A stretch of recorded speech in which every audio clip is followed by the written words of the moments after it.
গত এক বছরে যশোরের সীমান্তবর্তী এলাকায় অভিযান চালিয়ে ৩৭৭ কোটি টাকার চোরাচালান পণ্য উদ্ধার করেছে বিজিবি। এ সময় চোরাচালানের সঙ্গে জড়িত ৩৮০ জন চোরাকারবারিকে আটক করা হয়েছে।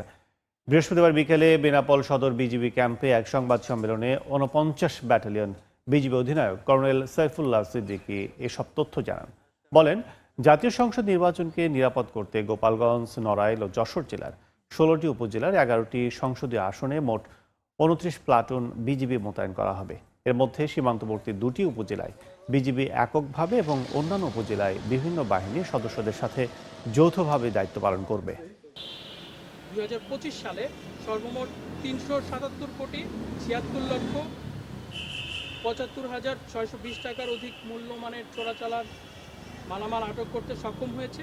এর মধ্যে স্বর্ণ রয়েছে ৫৮ কেজি, রৌপ্য রয়েছে ১২৪ কেজি, অস্ত্র ২৭টি অস্ত্র উদ্ধার করেছে এবং এছাড়াও বিভিন্ন অভিযান পরিচালনা করে ২৮,০০০ মাদক, বিভিন্ন ধরনের মাদক, হেরোইন, ইয়াবা ২৬,০০০, ফেন্সিডিল ৫০,০০০ প্রায়, গাঁজা ১,৬৭৭ কেজি এবং বিভিন্ন প্রকার ঔষধ, অননুমোদিত ঔষধ, মেডিসিন ২,৬৮,০০০ আটক করতে সক্ষম হয়েছে।